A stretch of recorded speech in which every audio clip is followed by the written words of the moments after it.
All right, guys, I hope you're having a good summer. I know I am. I have a gig coming up on Saturday, which I'm excited about. And I've done a lot of stuff with my wife and kids so far. So what I wanted to talk about today was some headstock shapes on the Les Paul style guitars that I have. The headstock shapes are a big taboo for a lot of people because they won't purchase a guitar if they don't like what the headstock looks like.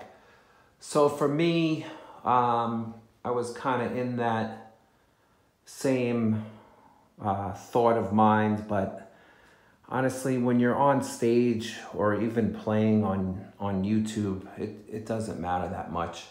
So the only Gibson that I have, the real Gibson I had, was a Les Paul Custom Light.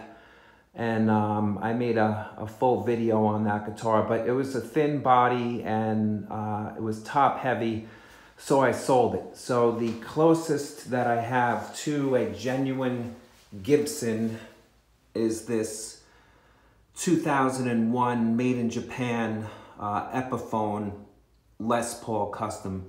So you can see the shape of this headstock. This is a true Gibson headstock shape. And, you know, the Japanese, they could do what they want. And this is made by Gibson for the Japanese market. And this is my favorite headstock of all time. So there's the Epiphone made in Japan open book headstock. You could see that the Chinese fake is pretty good, but obviously the mustache is a much different shape than a traditional Gibson. But you know, this guitar came from a company called 10S, and I think they nailed it. It's a Randy Rhoads clone, and it's awesome. I mean, what can I say? There's no way I could afford one of those Gibson Randy Rhoads, you know, tribute models that they came out with. So I went with the clone, but I bought it from an awesome builder. So that's the Gibson Randy Rhoads headstock. And then another headstock that is in the same type of, you know, Les Paul Custom is this Aria. This is a 1973 made in Japan.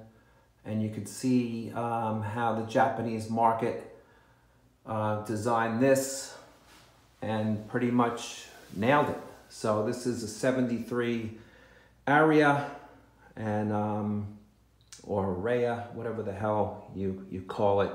But this guitar kicks ass, and the headstock looks damn good. So now we have another Gibson. This is a Peter Green converted slash. So you could tell how the headstock on this is long, but they did the open book pretty good.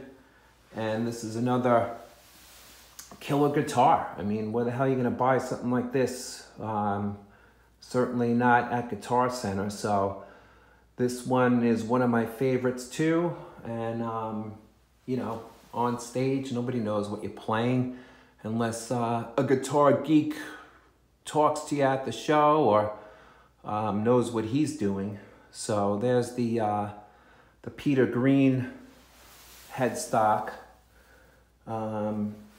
Here we go with the Tokai, another Japanese company. And the Tokai headstock is pretty darn close to a Gibson. I think they did a great job on the Love Rock model. And this one is, I think it's a Chinese Tokai.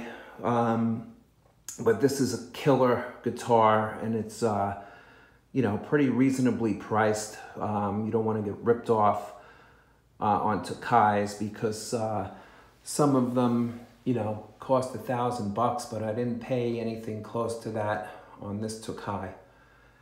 And then you have that 10S, which is the it's like the ESP Les Paul hybrid headstock, which is a different design. I think they really nailed it. It's to me, it's a great looking headstock. I like the logo, and these 10S GF, you know, customs are great guitars. So this is their version of a headstock that's not gonna, I guess, get them in trouble. Then we have the new Epiphone headstock, that Kalamazoo that they were bragging about when it first came out. When I first saw it, I thought it looked a little weird, but now that I own one, I'm digging the shape. It's definitely a cooler design than the original Epiphone headstock in my mind. So this is the Slash, and that Slash Appetite for Destruction Epiphone. Another killer guitar, stock right off the wall. Pretty much whatever you want, this guitar has, and I highly recommend these Slash models. Let me see what else I have. Here's another 10S with that shape, their own shape. And then their ESP Les Paul custom body. They changed it around a little bit. So there's that one. And then there's that Eart guitar. I put my band logo over that. It's just a vinyl, so I could just pull it off at any time.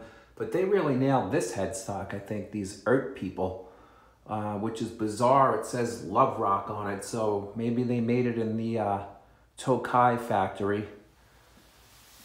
And it's a killer Les Paul style guitar, that's for sure, in that blue jean blue.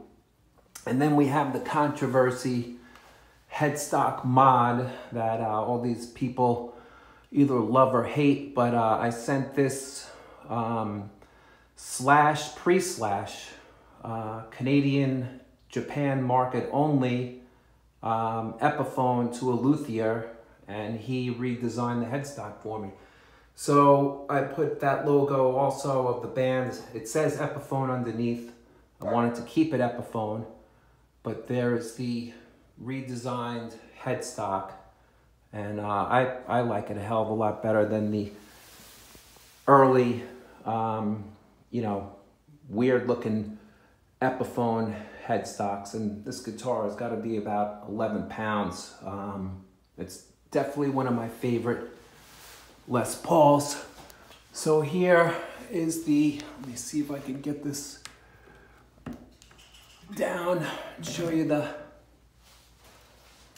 Epiphone, the one that people despise.